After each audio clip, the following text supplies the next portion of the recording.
me llamo ella y, a mis 17 años, soy hija única de mis padres. Ellos siempre me han mostrado solo amor y cariño mientras crecía. Pensaba que era la niña más afortunada del mundo, pero esa idea cambió después de un incidente en 8º grado.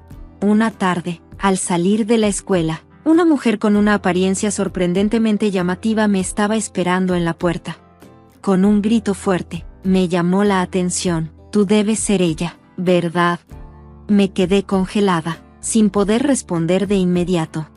En mi primer año de primaria, un maestro nos había enseñado 3 reglas básicas para mantenernos a salvo: no vayas, no te subas, grita y corre. Esas palabras se quedaron grabadas en mi memoria como mi primera lección de autoprotección. Oh, te asusté, perdón, está bien. Soy amiga de tu papá, dijo la mujer con alegría. Tenía un aspecto extravagante, un cabello rubio muy llamativo, gafas de sol enormes y una sonrisa que parecía burlona. A pesar de sus palabras tranquilizadoras, algo en su actitud no me daba confianza. Yo era escéptica. Había visto suficientes dramas en la televisión como para saber que quienes insisten en que son inofensivos a menudo no lo son.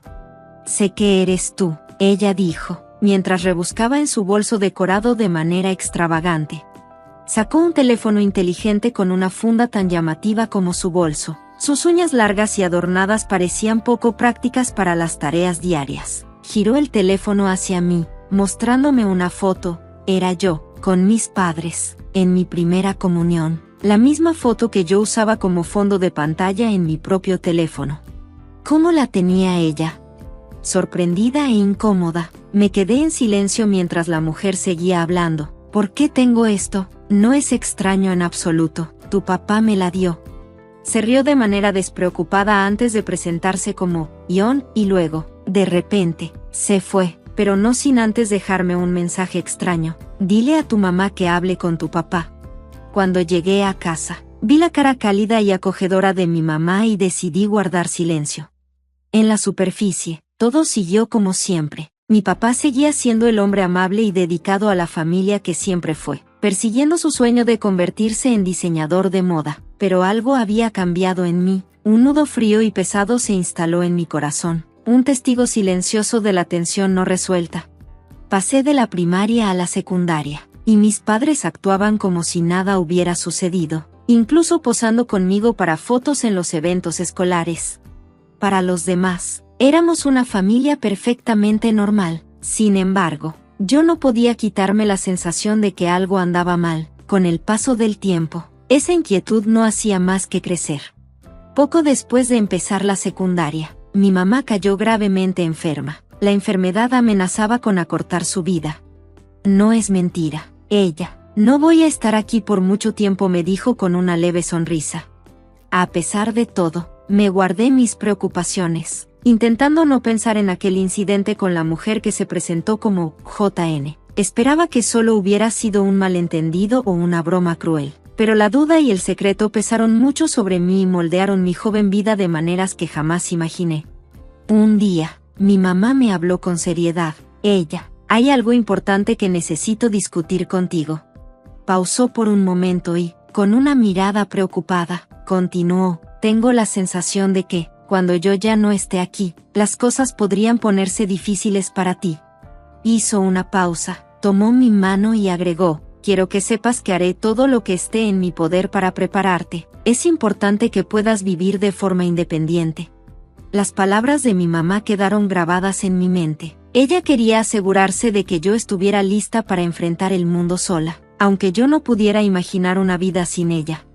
Parece que mi mamá no imaginaba un futuro en el que yo viviera con mi papá o solo los dos. Tal vez ella sentía algo que yo siempre había sospechado, pero no me atrevía a preguntarle directamente. Parecía que ella pensaba que yo ya sabía, pero prefería no hablarlo de manera explícita. Cuando llegue el momento, puede que enfrentes retos que no te gusten, pero espero que entiendas que todo lo que hago es por tu bien, me dijo. Simplemente respondí, sí, entiendo, mamá.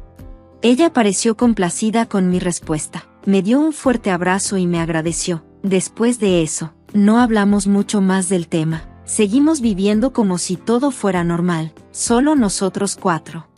El único cambio fue que mamá comenzó a debilitarse poco a poco. Frecuentemente iba al hospital, hasta que un día ya no pudo regresar a casa. Durante ese tiempo, papá se mantuvo a su lado constantemente. Salía rápido del trabajo para visitarla. Llegaba temprano a casa para cocinar y administrar la casa, asegurándose de que todo estuviera en orden.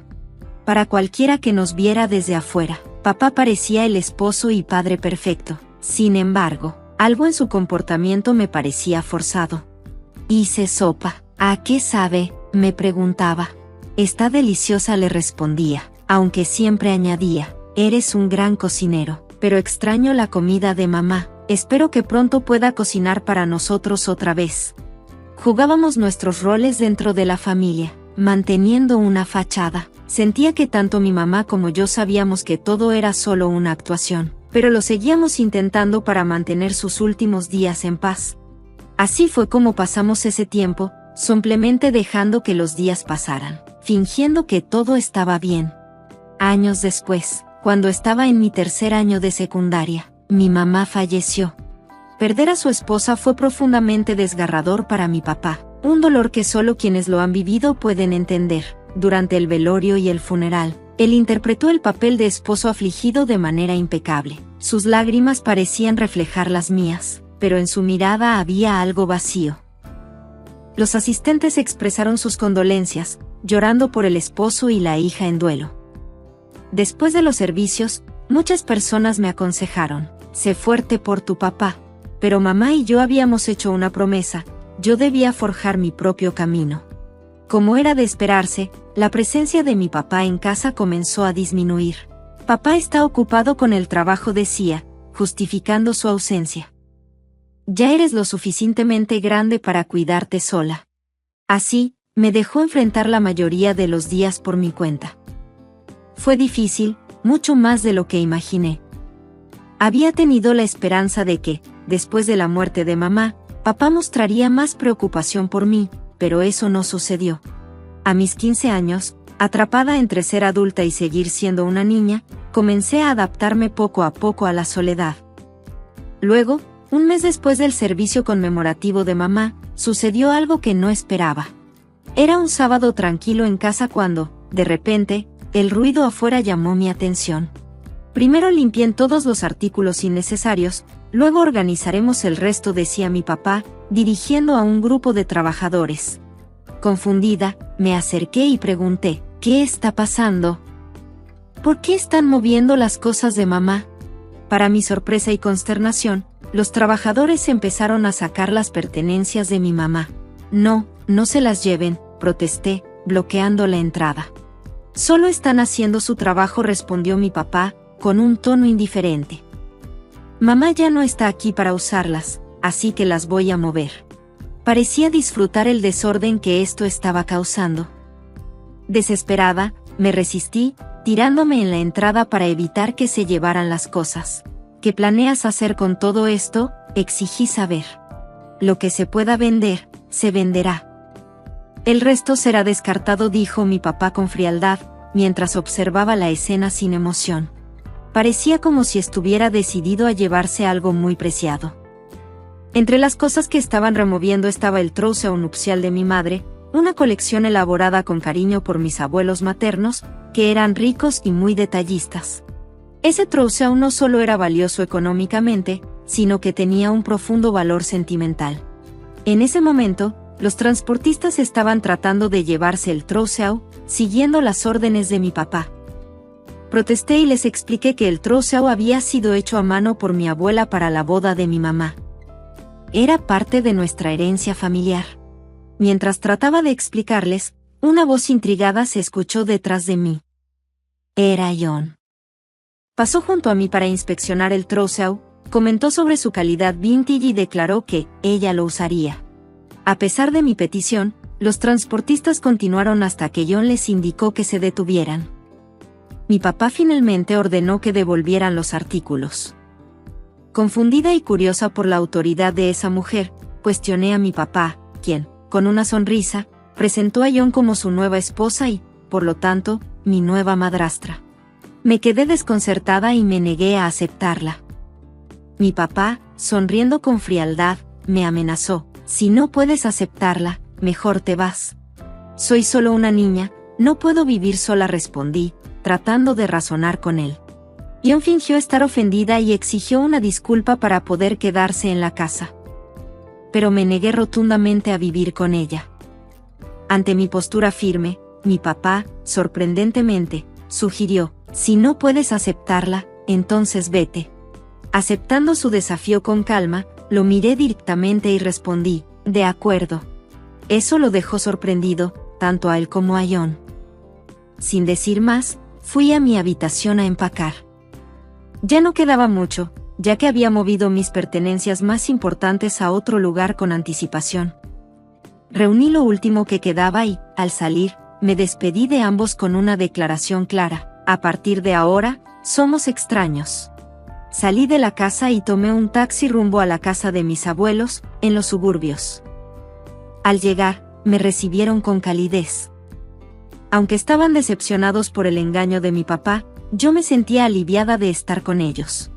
Al reflexionar sobre el pasado, aprecié aún más todo lo que mi mamá había hecho por mí. Me había preparado para ser independiente, enseñándome habilidades domésticas y a cocinar desde temprana edad. Gracias a eso, a pesar de su fallecimiento y la ausencia de mi papá, me las arreglé bastante bien. Un mes después de haberme ido, mi papá intentó comunicarse conmigo repetidamente, pero ignoré sus llamadas. Sabía que sus intentos de contactarme eran probablemente egoístas. Este nuevo capítulo de mi vida, aunque agridulce, era un testimonio del amor y la previsión de mi mamá. Apagué mi teléfono y lo dejé en mi habitación antes de ir a la escuela. Incluso después de regresar a casa, no lo revisé de inmediato. Fue hasta más tarde esa noche, después de tomar un baño relajante y justo antes de acostarme, que decidí revisarlo. Para mi sorpresa, encontré unas 100 llamadas perdidas. Mi teléfono había estado sonando sin parar, iluminándose con cada llamada, a pesar de estar en silencio. Cuando finalmente contesté, una voz abrupta irrumpió. «Hola, ella. ¿Por qué no contestaste antes? ¿Tienes idea de cuántas veces llamé?» Su tono era increíblemente grosero y directo. Decidí no responder. La voz continuó. «Hola, ella, ¿puedes oírme? ¿Por qué estás en silencio?» Me quedé callada, y entonces, como si hubiera entendido algo, el tono de la voz se suavizó. «Ella, soy tu papá. No has olvidado mi voz, ¿verdad?» Desearía poder olvidarla, pensé para mí misma. Pero seguí en silencio. «Ella, ayúdame. Estoy en problemas. No me darías la espalda, ¿verdad?» Su tono suplicante me resultaba repugnante. Entonces, con calma, respondí: «No tengo padre». Hubo un momento de silencio antes de que insistiera. «Soy yo, tu papá. Por favor, ayúdame, ella. Piensa en tu familia». Le respondí con firmeza. «Te equivocas de número, revisa bien antes de marcar». Colgué y apagué mi teléfono. No iba a permitir que el hombre que alguna vez fue mi padre volviera a perturbar mi paz. Al día siguiente, cuando dejé de responder, mi papá y su pareja, Ion, aparecieron sin invitación en la casa de mis abuelos. Eran agresivos y exigentes. «Déjenos ver a ella. Seguramente la han envenenado contra nosotros. Mándenla a casa inmediatamente». Pero lo que ellos no sabían era que, antes de morir, mi mamá había transferido la propiedad de todos sus bienes a mi nombre, incluida nuestra casa familiar. La casa, que originalmente fue un regalo de mis abuelos a mi mamá cuando se casó, ahora me pertenecía legalmente. Mi mamá, consciente de su enfermedad terminal, había actuado rápido, pagando todos los impuestos necesarios y asegurándose de que los trámites fueran legales. Sin embargo, nunca informó a mi papá, quien todavía creía que era dueño de la propiedad. Mi papá estaba en pánico. Consulté con mi tutor, que también es mi abogado, y decidimos emitir un aviso de desalojo. El aviso dejaba claro que él tenía un mes para desalojar la casa o enfrentar acciones legales. También decía que todas las pertenencias del hogar que ya había documentado me pertenecían, y que cualquier daño sería cubierto por compensación. Aproximadamente 10 días después, mi papá respondió con un testamento, supuestamente de mi mamá, en el que decía que todos sus bienes le habían sido dejados a él. Sin embargo, ese testamento estaba desactualizado, ya que lo escribió poco después de su diagnóstico. Mi mamá, por su parte, había preparado un testamento más reciente, fechado el día antes de su fallecimiento, en el que dejaba todo para mí y me confiaba al cuidado de mis abuelos, asegurando que mi papá no tendría la custodia. Respondimos a sus reclamos explicando que el testamento nuevo invalidaba el anterior. A pesar de sus intentos de impugnarlo, estaba claro que los últimos deseos de mi mamá eran para mí, y que él no tenía derecho sobre nada. Días después de nuestra respuesta firme, un abogado que representaba a mi papá se acercó diciendo que había habido un malentendido y pidiendo una reunión, pero para ese entonces ya era demasiado tarde para cualquier reconciliación. Lo que pasó fue que mi papá había ocultado el hecho de que tenía una hermana. Nuestro abogado dijo que yo me había mudado silenciosamente a la casa de mis abuelos y que ya no estaba en contacto con él. Durante su visita a mis abuelos, él alegó que habían llamado a la policía y que le negaron la visita, diciendo que temían que me estuvieran reteniendo contra mi voluntad. Mi papá, desesperado, suplicó, diciendo que yo aún era menor de edad y que no podía comprender mi decisión de ser adoptada por mis abuelos sin su permiso. Sospechaba que mis abuelos me habían engañado y que yo había creído su mentira. Ella es mi querida hija, la única que mi esposa me dejó. Por favor, ayúdame a recuperarla, imploró, mientras veía a mi papá llorar y expresar sus preocupaciones. Fue un desafío para el abogado, quien comentó sobre la confusión que debía estar sintiendo yo después de perder a mi mamá. También notó que mi papá había perdido a su amada y no había estado allí para mí como debía ser. Esto podría ser la razón de su estado emocional. No pude evitar preguntarme sobre su actuación, considerando sus aspiraciones pasadas de convertirse en diseñador de moda. Recordé un momento en el lecho de muerte de mi mamá, cuando ella le pidió a mi papá que me cuidara, una escena que él aceptó solemnemente, de la mano de mis abuelos. Al principio, era escéptica con mi papá y me conmovió verlo tan emocional, pero me sentí distante al no ver ninguna calidez genuina en ese gesto. Durante una reunión con el abogado, presenté una grabación del día en que los transportistas llegaron a nuestra casa. Esa grabación mostró el verdadero comportamiento de mi papá, su fachada. La preocupación que decía tener por mi mamá y por mí se desmoronó cuando el abogado la escuchó. Era claro que mi papá había estado actuando todo el tiempo. El abogado luego me informó que había rechazado la solicitud de mi papá y que lo había acusado de incumplimiento de contrato por mentir sobre las circunstancias que rodeaban mi situación. La verdad salió a la luz sobre el pasado de mi mamá. Cuando era una adolescente, ella se había enamorado de mi papá, que en ese entonces era un diseñador de moda en un pequeño grupo de teatro. A pesar de la diferencia de edad y su carrera inestable, finalmente se casaron bajo la condición de mis abuelos de que mi mamá no perdiera su apellido, ya que era hija única de un importante magnate de negocios. Después de casarse con mi papá, mi mamá dejó de actuar y se unió a una empresa que tenía vínculos con el negocio de mi abuelo. Aunque esto no le ayudó a ganarse la confianza de mi abuelo, sus verdaderos colores comenzaron a mostrarse con el tiempo. Podría haber seguido pensando que él era un buen padre, si no hubiera descubierto su romance con John, una trabajadora de un club nocturno, que creía erróneamente que podía reemplazar a mi mamá. La realidad fue dura. Mi mamá había recibido una carta enviada por mis abuelos después de su muerte, revelando sus sospechas sobre mi papá. Aunque él había sido una persona que ella adoró, su intuición la llevó a descubrir que él le era infiel y tenía varios amores. Aunque se decía que él solo estaba con ella por su dinero, ella se aferró a la esperanza de una vida familiar feliz después de mi nacimiento. Pero cuando supe la verdad, me di cuenta de que el hombre que pensaba que era un padre cariñoso, en realidad era solo un diseñador de moda que escondía sus verdaderos motivos e infidelidades detrás de una fachada de devoción familiar. Las cosas llegaron a un punto en que ya no tenían nada más que perder. La resignación de mi papá era evidente. Yo ya estaba lista para tomar acciones legales, y ellos sabían perfectamente cuál era mi postura. El día que conocí a JN, una niña, fue el punto de inflexión. Ella trató de obligar a mi mamá a irse, haciéndose notar de una manera que se podría interpretar como una interferencia intencional con la custodia. Desde un punto de vista legal, ¿Es posible buscar compensación de una amante que intenta separar a un padre de su hijo pequeño? John negó tener esas intenciones, pero un investigador privado que contraté logró grabar el incidente. Ella suplicaba por misericordia, pidiéndome que no tomara acciones legales, pero mi decisión ya estaba tomada. La demanda que resultó de eso expuso públicamente la mala conducta de John, lo que llevó a que la despidieran del club, donde ya había causado varios problemas.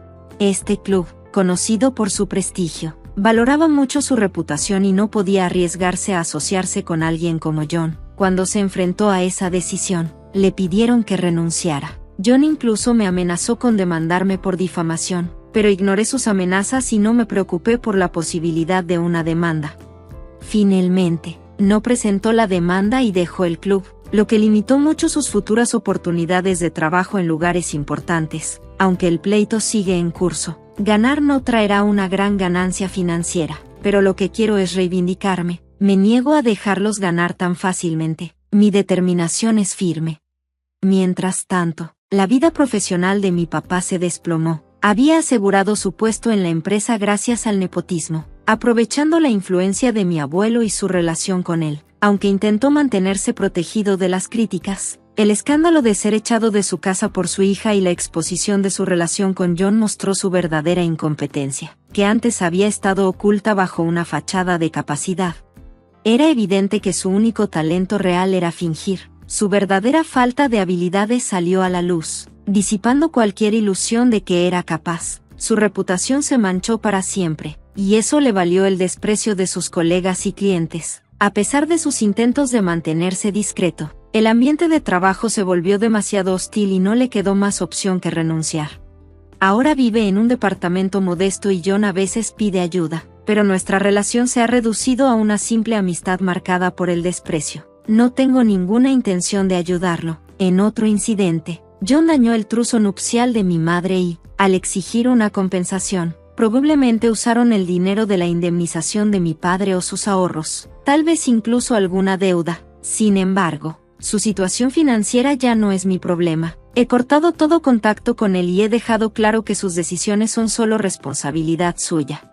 Ahora soy adoptado legalmente por mi abuelo, pero no ha cambiado mucho, solo nuestra relación legal. Mientras me preparo para estudiar en el extranjero durante la secundaria, reflexiono sobre la previsión de mi madre al asegurar que no enfrentaría barreras lingüísticas, preparándome para ser fuerte sin importar dónde me lleve la vida. Estoy listo para abrazar un futuro que cumpla y supere las expectativas de mi madre. Estoy emocionado por aprender de nuevas experiencias en el extranjero y encontrar a alguien que realmente me quiera. De alguna forma, esta es la lección que me ha enseñado la historia de mi madre. Mientras digo esto, la madre en la foto parece sonreír tímidamente.